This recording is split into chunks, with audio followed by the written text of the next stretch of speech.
In just 47 seconds inside the East Room, Donald Trump branded Barack Obama unqualified before a stunned crowd of 312 witnesses. The air cracked with fury and disbelief as cameras rolled, capturing the clash between noise and composure that would ignite a nation. But when one man shouts and another stands steady, which voice will history remember in the next few seconds?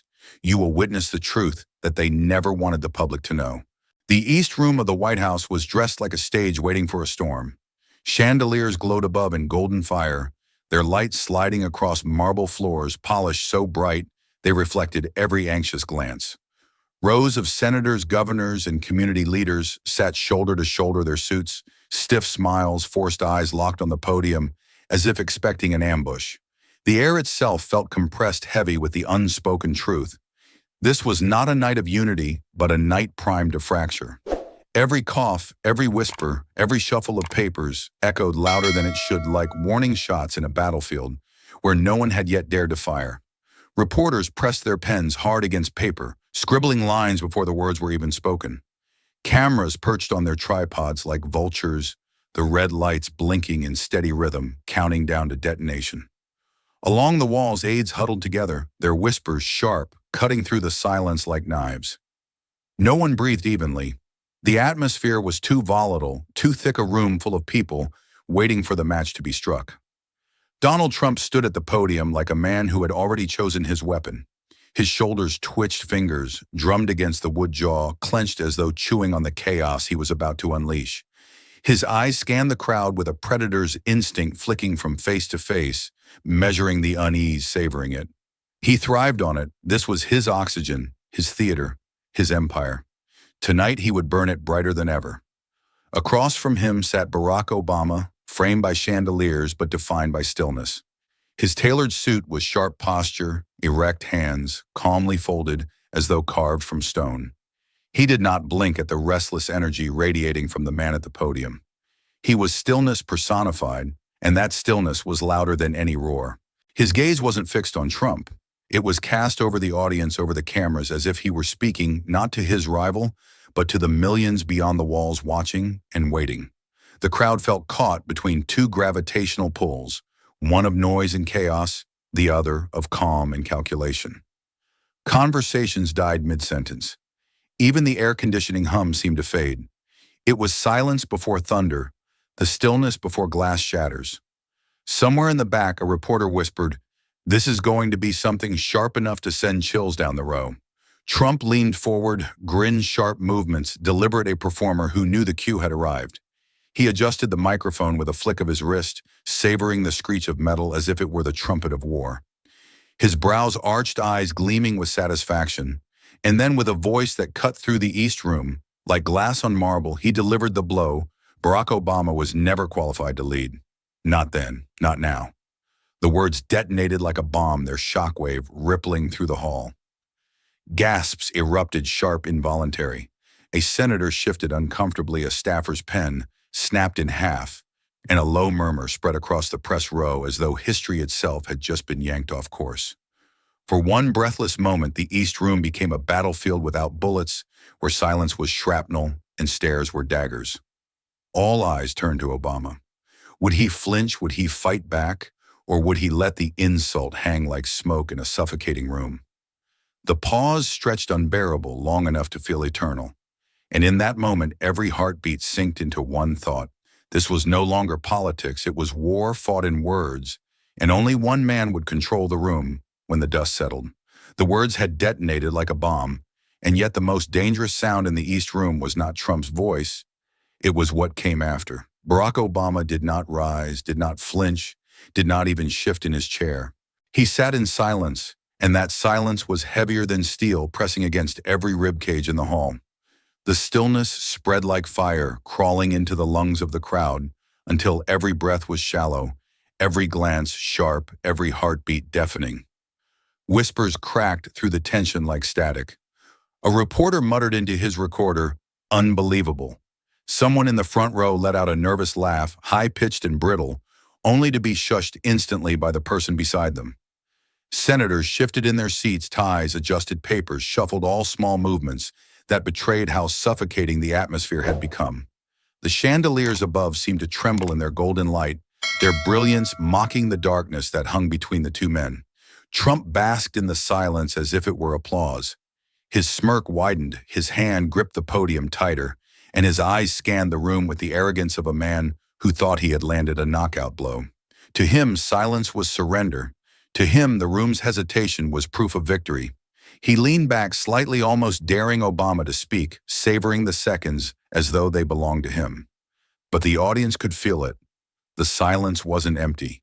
It was charged alive, pulsing with something sharper than rage. Obama finally moved. Slowly, deliberately, he leaned forward, resting his hands together on the table before him.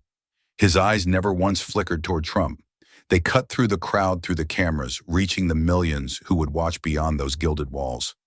The gesture was small, almost unremarkable, but it shifted the balance of the room instantly. What had felt like submission now felt like restraint, a calmness so precise it made Trump's bluster look frantic. The crowd's tension snapped into rapt attention. Aides along the wall stopped whispering, their pens frozen mid-scratch. Reporters leaned forward in their chairs, straining to capture every word they knew was about to follow.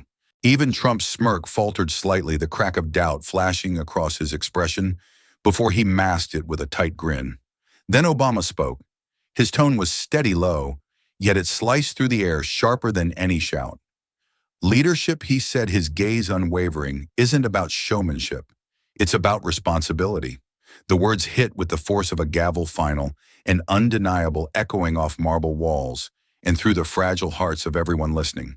The room did not erupt. It held its breath, caught between awe and reckoning, knowing it had just witnessed the first counterstrike in a war of silence versus noise. For a moment, the East Room was frozen, suspended between silence and sound. Then, like the crackle before a storm breaks, a single clap echoed from the back row. Another followed. Within seconds, the stillness fractured into applause, not thunderous, not rehearsed, but raw, and rising, a reluctant wave, turning into a tide. It wasn't just noise, it was recognition, a release of the air that had been trapped in every chest since Trump's words sliced through the hall. Trump's smirk tightened, but he refused to let the shift stand uncontested. He straightened at the podium, leaning into the microphone, as if volume alone could drown out the gravity of Obama's composure. See, he barked, his voice swelling louder, faster, desperate to reclaim dominance. That's all he does. Pretty speeches, nice words, nothing real. His hands chopped the air, his body alive with frenetic motion, as if he could bend reality by sheer force of will. But the applause didn't die. It rippled through the chandeliers, bouncing off marble, growing louder in defiance of his outburst. The more Trump raised his voice, the more the contrast sharpened the frantic volume of a man demanding control against the steady pulse of another who had already claimed it without trying. It was a duel of tones, spectacle against steadiness, and the room could feel the scales tilting. Obama did not move. He did not match. Trump's energy did not rise to his bait. Instead, he remained seated, his hands still folded, his gaze anchored to the crowd like a lighthouse beam cutting through chaos. The silence around him was no longer empty. It was magnetic, drawing eyes, commanding attention without demanding it. Against the storm of Trump's words, Obama's restraint felt like defiance, sharper than any counterattack. A senator in the second row shifted uncomfortably, caught between loyalty and awe. A reporter whispered, "This is unreal," her pen trembling against her notebook as if afraid to miss a second. In the far corner, aides exchanged worried glances, the kind reserved for moments when the room's energy slipped beyond anyone's control. Every face reflected the same realization. This was no longer just an argument. It was a clash of worlds, two definitions of power colliding in real time. Trump slammed his palm on the podium, the microphone squealing in protest. "Don't let him fool you," he shouted, spit catching the light, his voice cracking under the weight of urgency. But the crowd wasn't listening anymore. The applause, steady and deliberate, became the soundtrack of the moment. It wasn't unanimous. Some arms stayed crossed, jaws clenched, but the balance had shifted, and the cameras caught it all, the widening divide between the man roaring and the man refusing to roar. Obama finally moved, not with words, but with the faintest tilt of his head, acknowledging the applause without claiming it. The gesture was almost imperceptible, yet it felt like the final spark on dry tinder. The energy in the room ignited the applause, swelling higher, carrying with it something Trump's voice could not crush: belief. It was belief in the steadiness of a man who didn't need to shout to be heard, belief that composure in the face of fury carried more weight than rage ever could. And as the storm raged in one man's lungs and steadied in the other's silence, the audience was left to wrestle with a question that echoed louder than applause, sharper than anger. When truth and noise collide in the same room, which voice do we trust? Outside the East Room, America erupted before the echo of applause had even died inside those gilded walls. Screens across the nation lit up with the moment: Obama leaning forward, Trump hammering the podium, the crowd caught between thunder and calm. In Phoenix, a family huddled around their television forks, frozen midair above half-eaten dinners, their eyes wide as if they'd been pulled into the East Room itself. The father muttered, he said unqualified, and the word lingered like smoke in the living room, thick enough to choke. In Ohio, inside a veterans hall, where flags lined the walls and beer glasses clinked faintly, the room fell into stunned silence as the replay looped across the screen. Old soldiers leaned back in their chairs, their faces carved with disbelief. One veteran clenched his jaw and whispered, "You don't say that about a president, any president." His neighbor shook his head, slowly, eyes never leaving the TV, and for the first time that night, the hall felt less like a place of camaraderie and more like a court where history itself was being cross-examined. In Atlanta, the chaos spilled into student dorms. Phones lit up, notifications exploding with clips racing across TikTok and Twitter captions flashing Obama versus Trump live. A group of students crowded into a single room, their laughter sharp at first, half mockery, half disbelief as they watched Trump's furious gestures replayed in a loop. But the laughter died when Obama's calm voice cut through the static. Leadership isn't about showmanship.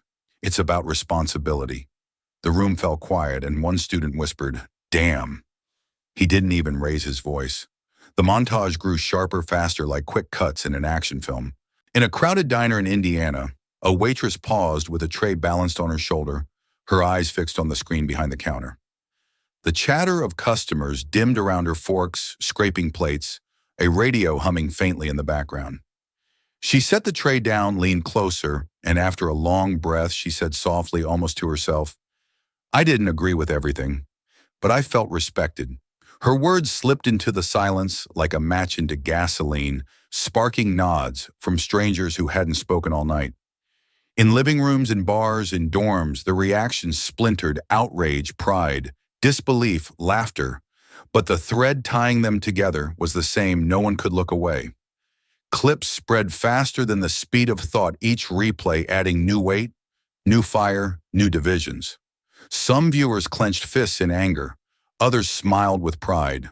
But across America, millions leaned closer to their screens, as though pulled by gravity into the storm that had begun in a single room of the White House. And while the nation wrestled with shock, one truth hung in the air like a blade suspended over every conversation. What they had just witnessed was not politics as usual, but a collision of two worlds, and it was only the beginning. By the time midnight shadows stretched across Washington, the moment had already erupted into a storm on every major network.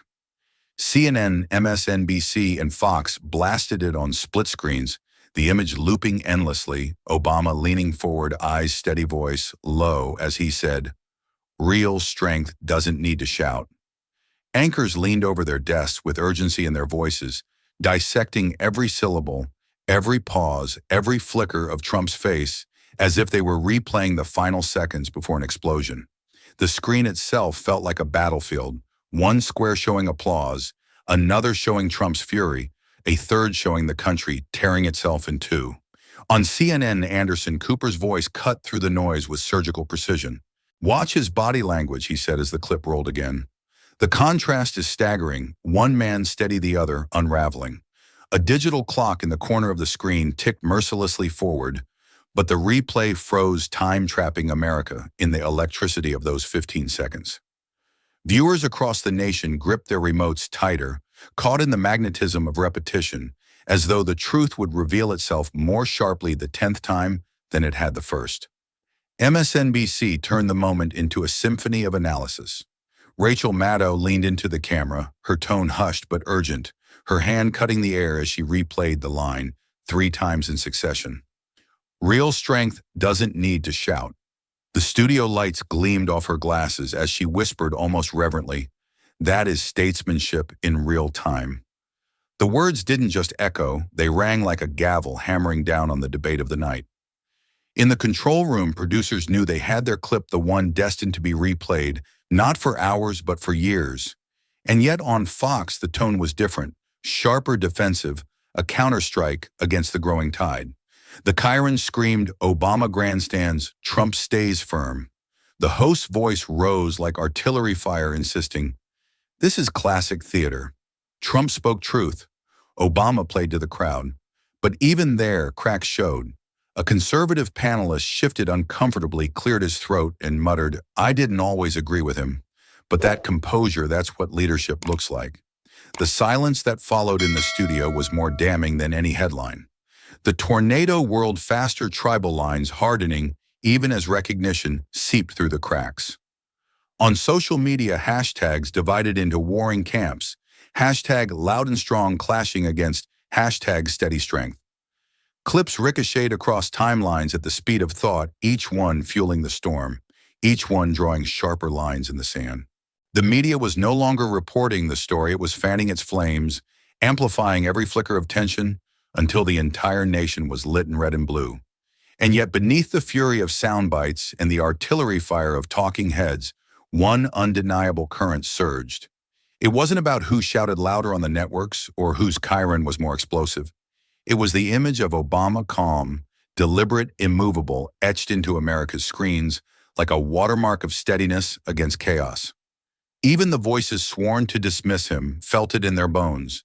And though they wouldn't say it out loud, the truth rattled in the silence between their words. Composure had carried the night.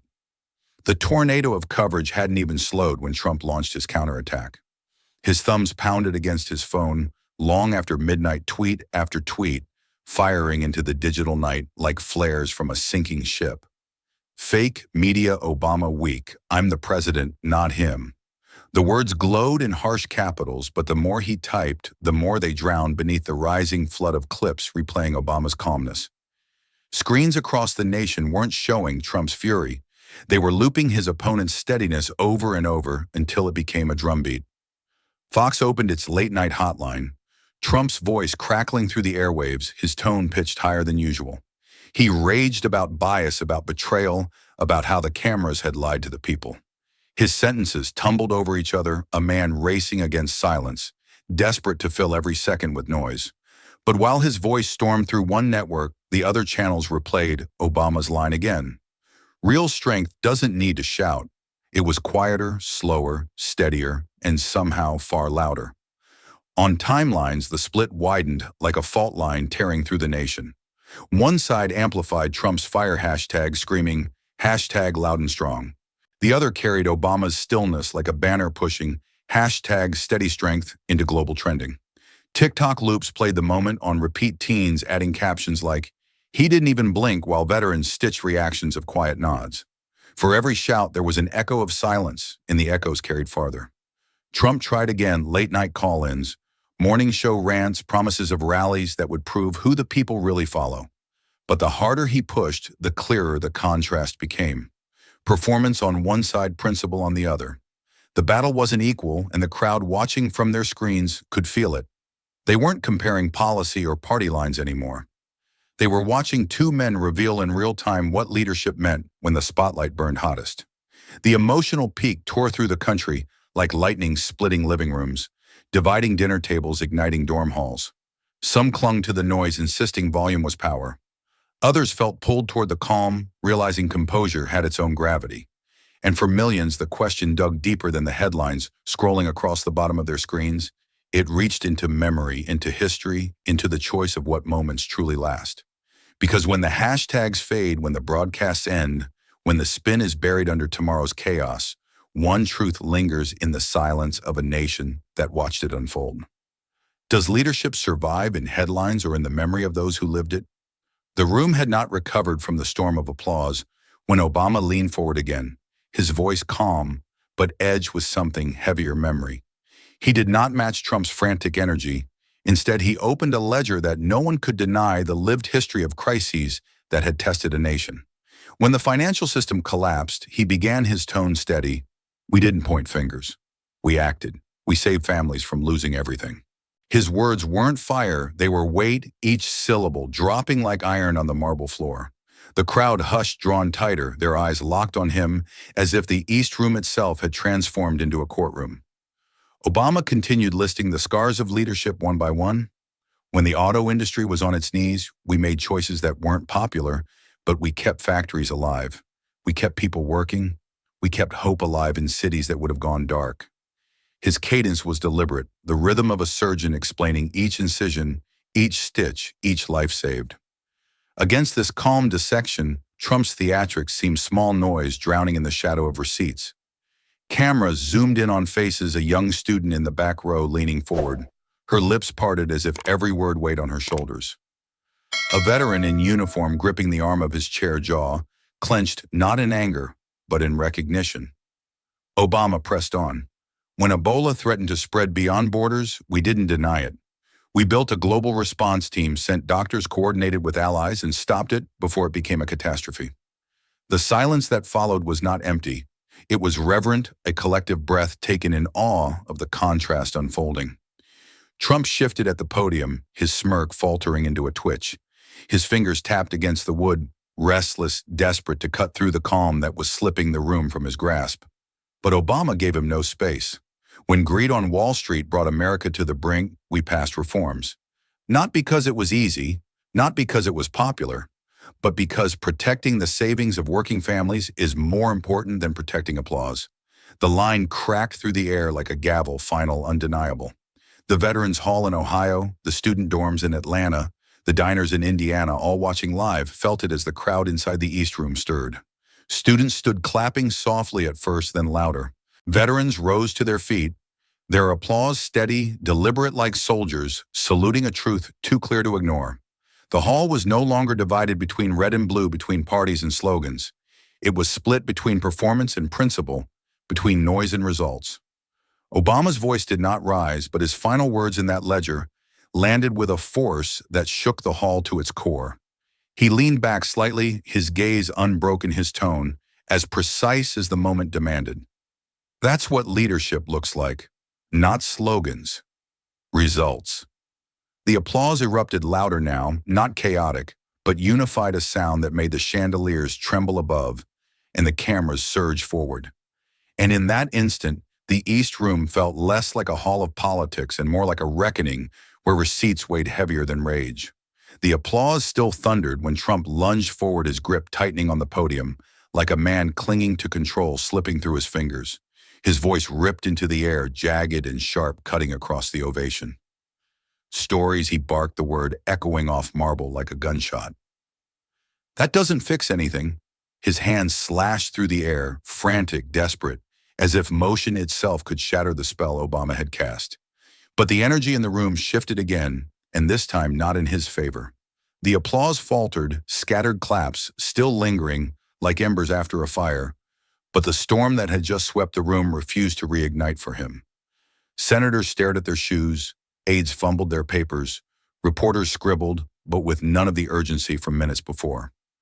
Trump's words hung heavy, not sharp enough to pierce through what had already been etched into the audience's memory. He pressed harder, his tone climbing his sentences, tripping over themselves. You can talk about this crisis, that crisis, fine. But what did it really change? Nothing. Nothing changes with stories. His voice cracked on the final word, a jagged edge betraying the fury bubbling beneath his performance.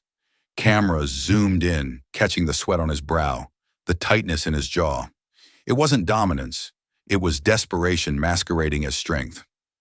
Obama didn't move. He didn't roll his eyes, didn't smirk, didn't even raise a hand. His silence was a weapon sharper than any retort, and the longer he held it, the heavier it became. The crowd shifted in their seats, caught in the gravitational pull of that stillness, a silence that turned Trump's shouting into background noise. It was restraint wielded like a blade, cutting cleaner than rage ever could. The microphones crackled as Trump slammed his palm against the podium again. You think that makes you qualified? You think that makes you a leader? His voice strained, pushing higher, fighting to fill the space that Obama had already claimed without a word. The noise pounded, but the audience wasn't leaning toward him anymore. They were watching the man who refused to rise, the man whose calmness had become a shield and a sword all at once. Reporters exchanged glances, their pens frozen midair. A veteran in the front row folded his arms, shaking his head slowly, his expression saying more than any commentary could. Students near the back didn't look at Trump. They raised their phones recording Obama's silence, knowing instinctively that this was the moment that would loop endlessly across timelines. And in that moment, Trump's fury turned hollow. His volume was high, but its impact was thin, like a firework exploding in daylight, loud but powerless, fading before anyone could marvel at it. Obama's silence, by contrast, was an avalanche waiting in stillness, crushing without motion, commanding without force. The room held its breath, caught between the roar of one man and the refusal of another to join the noise. And though no words passed his lips, Obama's presence declared the truth louder than any speech. Sometimes the sharpest counterpunch is not thrown at all. The silence after Trump's outburst was broken, not by his voice, but by the scrape of chairs against marble. A veteran in uniform rose slowly, his medals catching the chandelier's light as he straightened his back and clapped, each strike of his hands deliberate, echoing like the rhythm of a drumline on the march. Another veteran joined him, then another, until the front row was standing there, applause, steady, unshaken, carrying the weight of service and recognition. The sound was not wild, it was disciplined, powerful, a salute made not with rifles, but with hands. From the back, students rose too, their phones lifted, high screens glowing like 1,000 tiny beacons. They weren't just recording a moment. They were preserving it, aware that history was etching itself before their eyes. The faint tremble of hands, the whispered, "Get this, don't miss a second," revealed the gravity they felt in their bones. Each frame they captured was not just footage, it was testimony. Trump's face tightened as he scanned the room, his smirk collapsing into a rigid mask. He pounded the podium once more, shouting, "This is just performance." But the words fell flat against the tide, now rolling toward Obama. The applause no longer scattered, it swelled. It reverberated off a marble, climbed into the chandeliers, and shook the East Room like a verdict delivered. Cameras zoomed in, capturing the undeniable. The audience had shifted. Obama hadn't moved. His posture remained the same, hands folded, expression, calm gaze, fixed not on his rival, but on the people. Yet in his stillness, he commanded more gravity than Trump's noise could muster. It was as if the room itself had chosen sides, tilting under the sheer weight of composure over chaos. Senators glanced nervously at one another, their body language betraying a truth they couldn't speak aloud. The balance of power had slipped. The sound of applause grew into something deeper than approval. It became recognition. Recognition that results once laid bare cut sharper than insults ever could. Recognition that calmness, when measured against fury, held a different kind of force. Recognition that in that moment the steadiness of one man outshone the shouting of another. And as the veterans stood like pillars of memory and the students captured proof for the future, the East Room seemed to breathe as one united in a silent realization. The clash wasn't about parties or campaigns anymore. It was about two visions of leadership, one crumbling under its own volume, the other rising without saying a word. The cameras lingered, recording the moment from every angle, as if the world might need reminding later of what had happened here.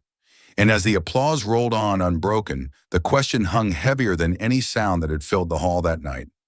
When results speak louder than rage, do we still hear the shouting? Millions watched the clash spill out of the East Room and into their homes, and the country began to fracture in real time. In Texas, a family sat at a dinner table littered with half-empty glasses and plates gone cold, their television glowing with the replay.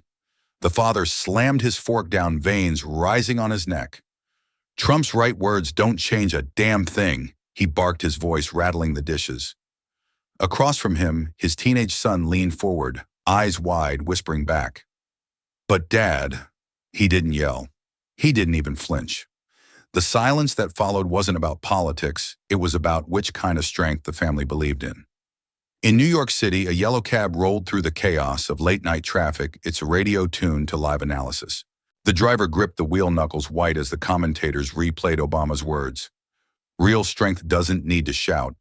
The backseat passenger smirked, muttering, "That's weakness." But the driver shook his head, eyes locked on the glowing green lights of the avenue ahead. "No," he said quietly, his voice barely audible over the hum of the engine. "That's control."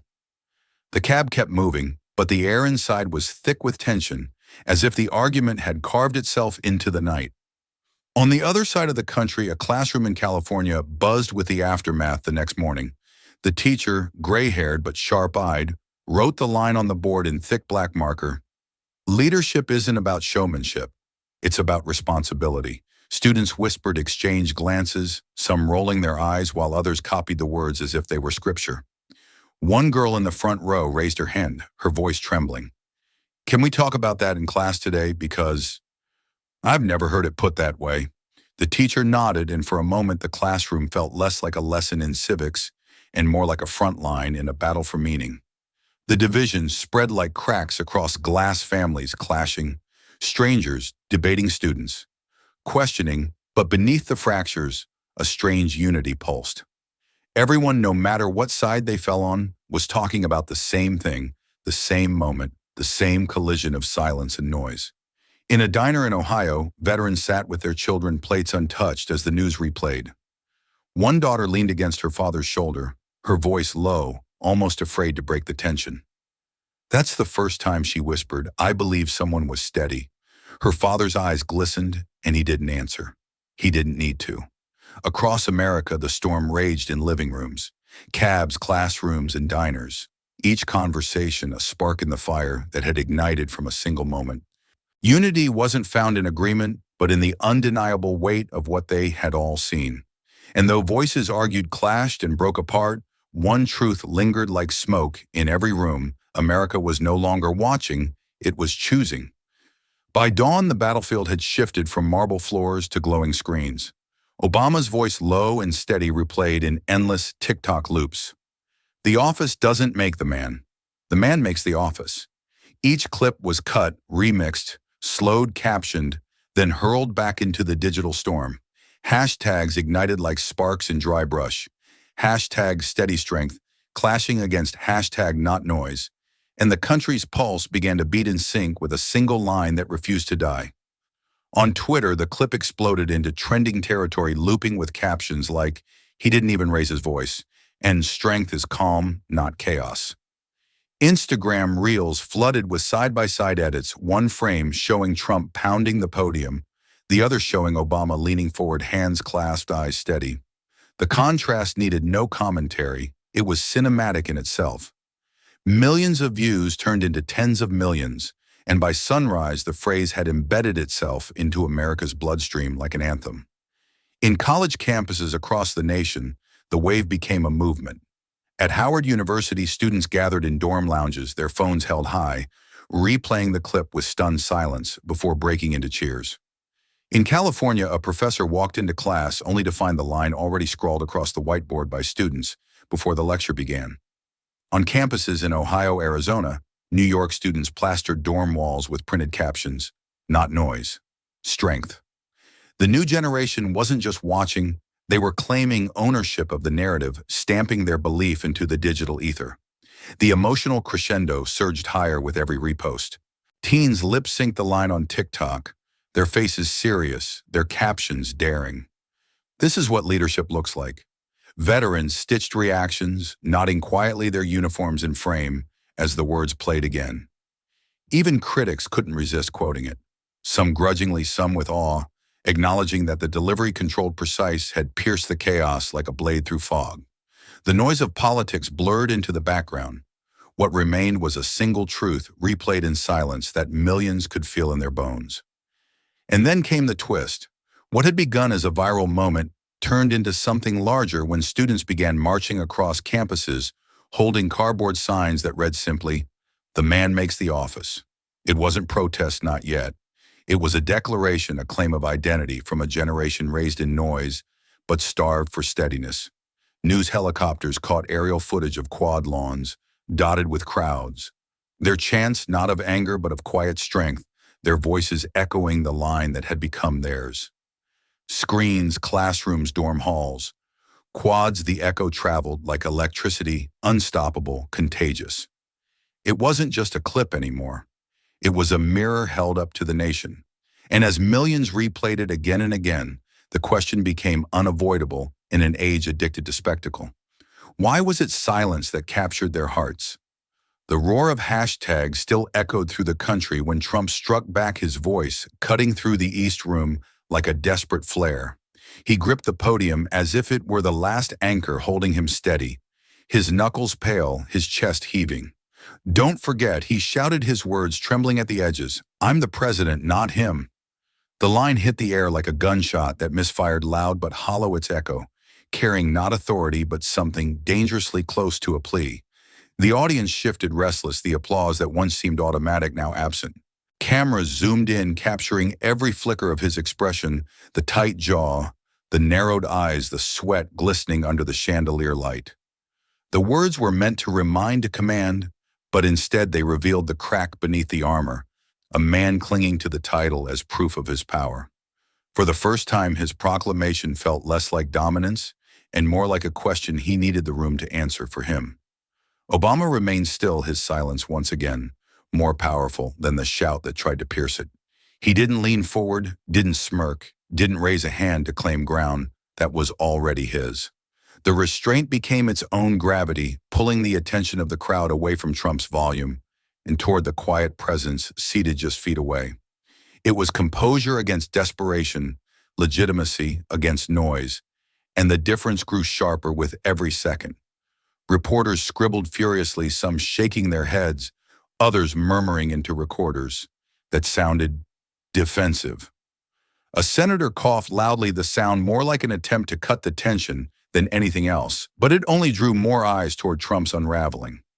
Students in the back row exchanged glances, their phones capturing the moment live, their captions already framing it, power begging for respect. And veterans in uniform shifted uncomfortably, the silence of their disapproval louder than any jeer. Trump tried again, his voice cracking under the weight of urgency. "This is my office, my presidency. You don't get to clap for him." The chandeliers rattled faintly as his fist struck the podium, but no one rose. No one applauded. Instead, the murmurs grew heavier, the contrast starker, until it felt as though the room itself had passed judgment. Authority wasn't in the shouting, it was in the quiet that refused to be broken. The moment was cinematic, almost unbearable in its tension. Two men shared the same stage, one holding the title, the other holding the respect. And as the cameras captured it, freezing the clash for millions to watch again and again, the question burned hotter than the lights that bathed the hall. Does holding the office guarantee respect, or does respect come from how you hold the office?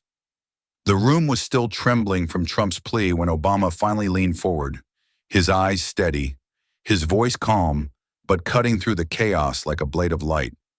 He didn't raise his volume. He didn't need to. Every syllable landed with the weight of conviction, carrying further than the shouts that had rattled the chandeliers. "Anybody can scare people," he said, pausing, just long enough for the words to sink into every chest. "The harder test is making them believe in each other again." For a heartbeat, the hall froze, stunned into silence. Then the eruption came. Applause cracked like thunder, rising from the front row and rolling backward in a wave until the entire East Room stood on its feet. Veterans clapped with military precision, students cheered with unrestrained awe. Senators rose, reluctantly caught in the current they could no longer resist. The chandeliers shook as if even the walls recognized the magnitude of what had just been spoken. Reporters scrambled, fingers flying over keyboards, their tweets firing out into the world within seconds. Obama delivers masterclass in statesmanship. Newsrooms lit up with alerts, producers shouting into earpieces, "Get that clip up now." Phones across America buzzed with notifications, timelines flooding with the line, replayed, dissected, and framed as history happening in real time. It wasn't just a quote, it was an indictment of fear and a blueprint for hope. Trump stood stiff at the podium, his lips pressed, tight eyes scanning a room he no longer controlled. His fists clenched, but the energy wasn't his anymore. It belonged to the applause, to the roar that wouldn't die down, to the simple truth that steadiness had eclipsed spectacle. Every attempt at noise had been swallowed whole by one sentence that lifted the crowd to its feet. The moment crackled with electricity, the kind that stretches far beyond walls and wires. In that instant, the East Room wasn't just a chamber of politics. It became a stage of reckoning, a mirror held up to the nation.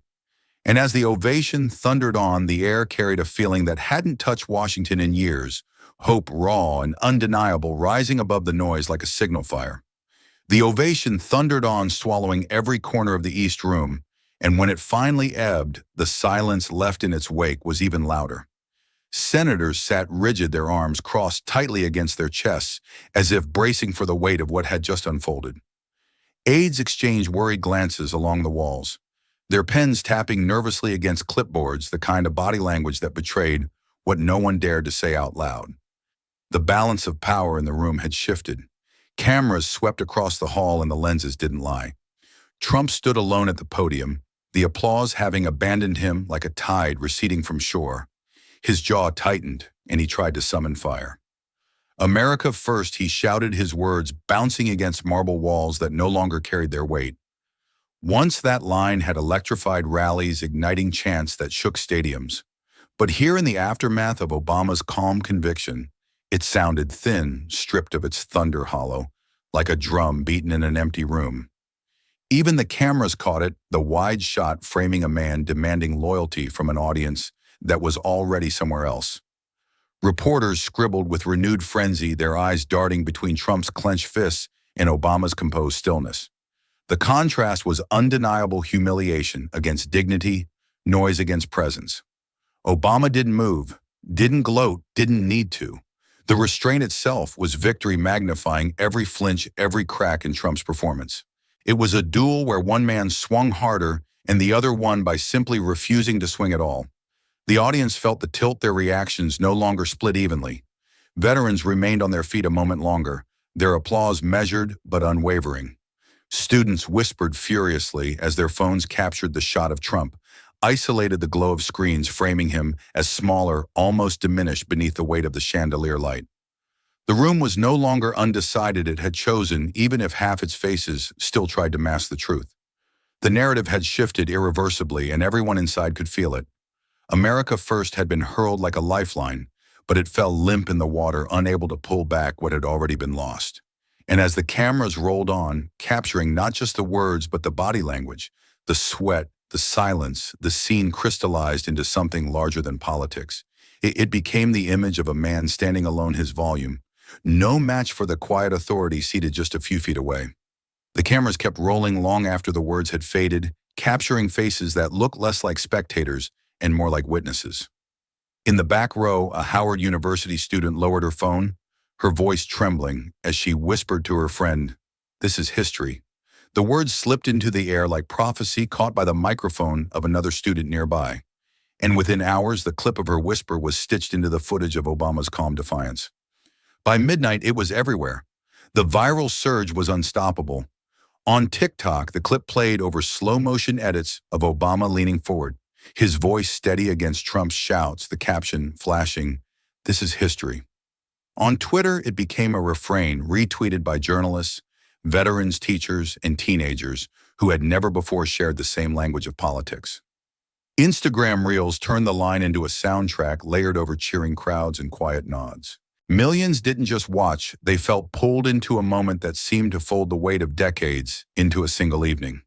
In living rooms, families replayed it, whispering the line as though testing its truth aloud. In diners, strangers leaned across counters, muttering, "Did you hear her? That student. She's right." Classrooms buzzed with teachers writing the words on chalkboards, turning a whisper into a lesson. The emotional crescendo wasn't just applause in a gilded hall. It was resonance across a nation, a collective heartbeat syncing with the sense that something irreversible had just shifted. Trump tried to reclaim the spotlight with late-night rants, but the images betrayed him. The split-screen comparison, his fists slamming the podium. Obama's stillness commanding the room, the student's whisper rising above it all, became the story. No amount of noise could bury the calm that had seized America's imagination. The narrative no longer belonged to the man at the podium. It belonged to the silence that made the world lean closer. The East Room had become a stage, but the audience was no longer passive. They were participants, amplifiers, believers. And as the students' whisper echoed across millions of screens, the question that lingered was not about the volume of one man's shout, but the endurance of another's composure. When the loudest voice falters, do we finally hear the steady one? The morning after America woke to a storm, not of thunder, but of headlines. Every channel lit up with the same question, blazing across chyrons like a challenge. Was this Obama's comeback? Panels of pundits filled the screens, faces tired from a sleepless night, yet voices sharpened with the urgency of a nation still reeling. The footage replayed on a loop, Obama leaning forward, Trump pounding the podium, the crowd standing, and every replay felt heavier, as though history had been compressed into 30 seconds of tape. On CNN, analysts leaned over their desks exhausted yet compelled. One shook his head, muttering, "You can't script that kind of control. That wasn't politics, that was something else." Another countered, "But does one moment undo years of division?" Their debate filled the air, but even in disagreement, the truth pressed against the edges of their words. The clip had already escaped their control, seared into the national imagination.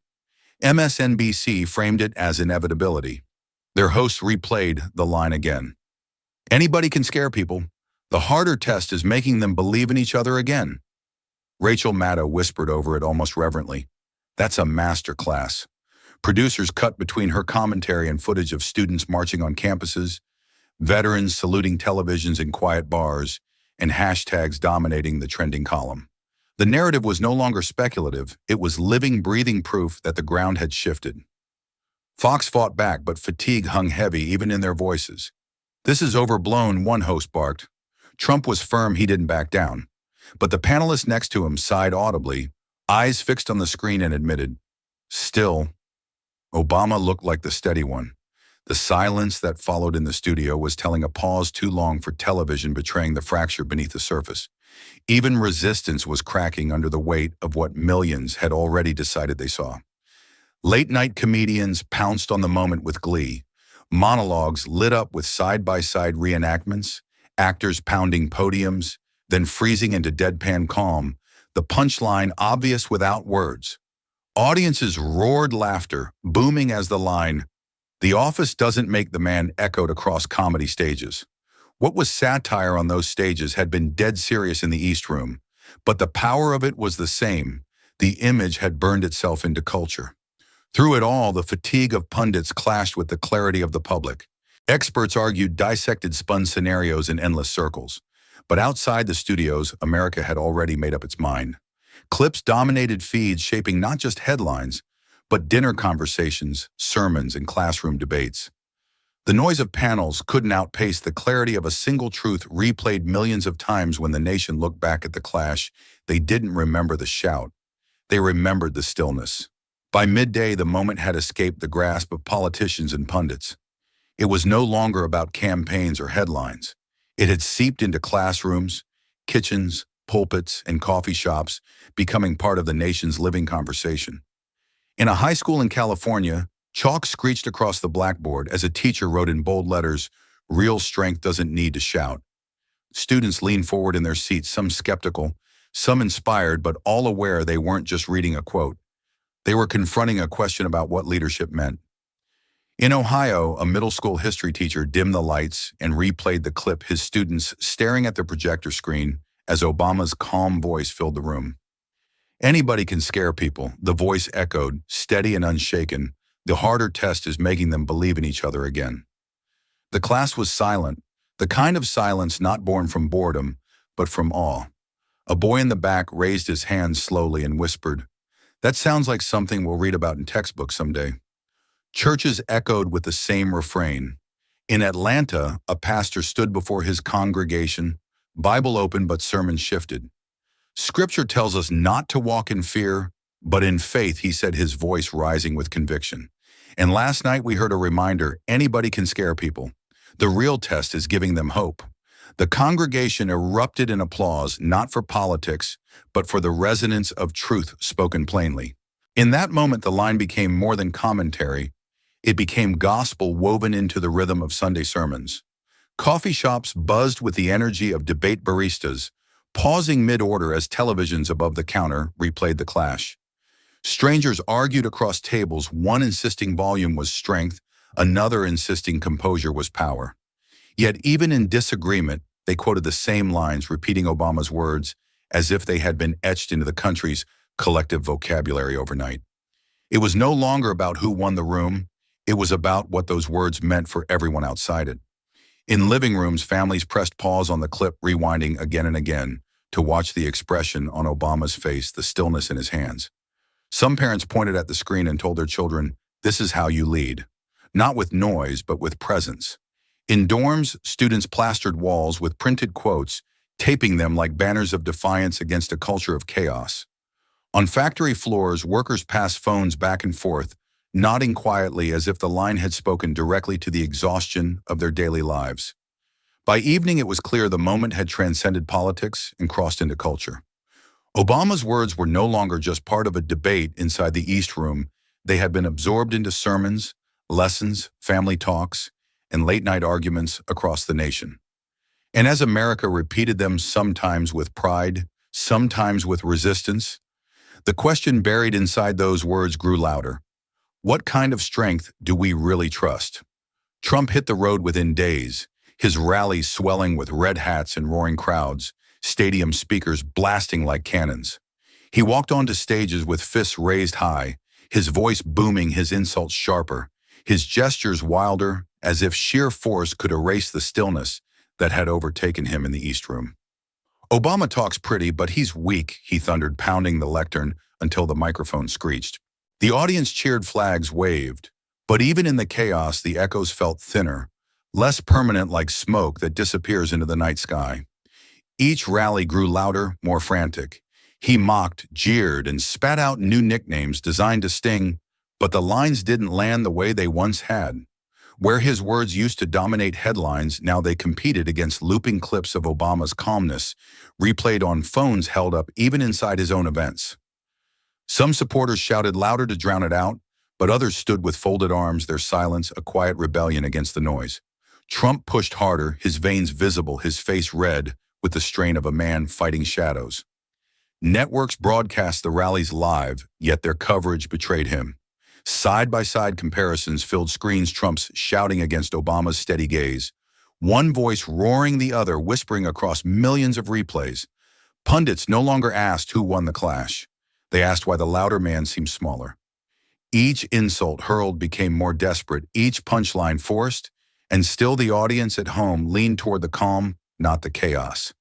In diners and dorms, viewers shook their heads. "He's yelling more, but it feels like less," one waitress muttered as she wiped down a counter. Students rolled their eyes, scrolling past the noise to watch the clip they'd memorized word for word. Even comedians stopped mocking him with energy. They portrayed him as a man exhausted by his own shouting, a parody of volume without impact. The spectacle remained, but its spell had broken. Trump pushed into new cities, filling arenas with chants, his words booming through speakers until ears rang. But the effect no longer lingered. The noise evaporated as soon as it ended, leaving no trace but fatigue. Obama's calm sentences, by contrast, lingered in classrooms, sermons, and kitchen tables, steady truths repeated long after the microphones shut down. One voice had burned bright like fireworks, dazzling but fleeting.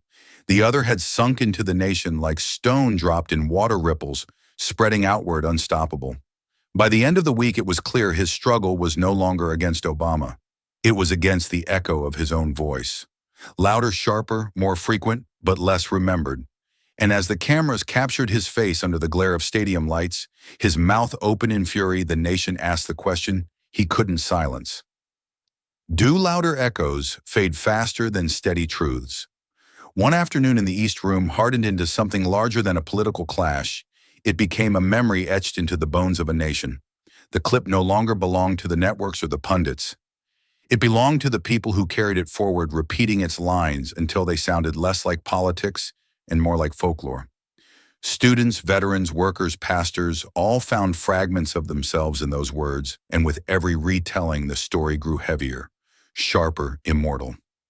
In classrooms, chalkboards filled with the quote, "The office doesn't make the man makes the office." Teachers wrote it in bold strokes, their students whispering it under their breath like a vow. In one school in Detroit, a boy recited it aloud before a debate, his voice shaking until the line steadied him. Years later, when he graduated, the same words would be painted across his cap, glittering in the sun as he walked across the stage. What had once been a sentence in a hall of politics was now a banner carried by a generation. In veterans' halls, the resonance took on a different weight. Old soldiers raised their glasses, not to battles won, but to a voice that reminded them of the discipline they once lived by. Anybody can scare people, they would repeat, but the real test is making them believe again. Younger veterans nodded silently, the line echoing across folded flags, family portraits, and quiet barroom conversations. It was no longer just a quote from a president, it was a standard, a reminder that true strength carried the burden of others. Communities wove the words into their gatherings like threads binding fabric. At Sunday services, pastors used them as parables, weaving scripture with the steady cadence of Obama's delivery.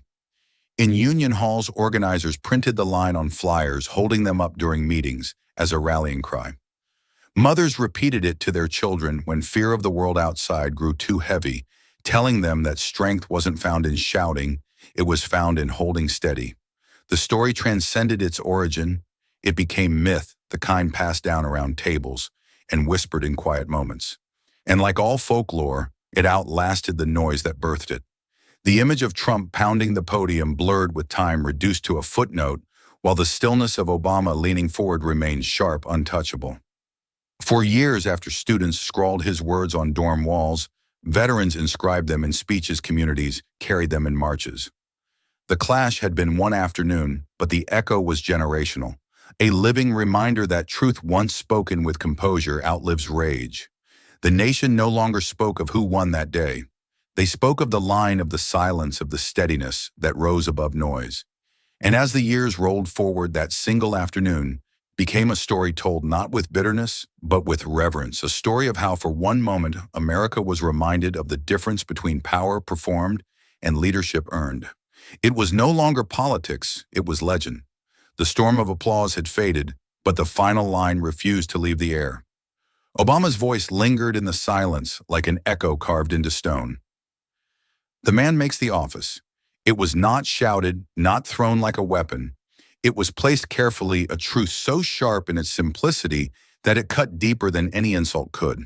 The chandeliers above seemed to dim in its wake, as though even the light bent to the gravity of that stillness. Reporters' pens hovering over notepads found themselves pausing, realizing that no commentary could match the raw weight of the words.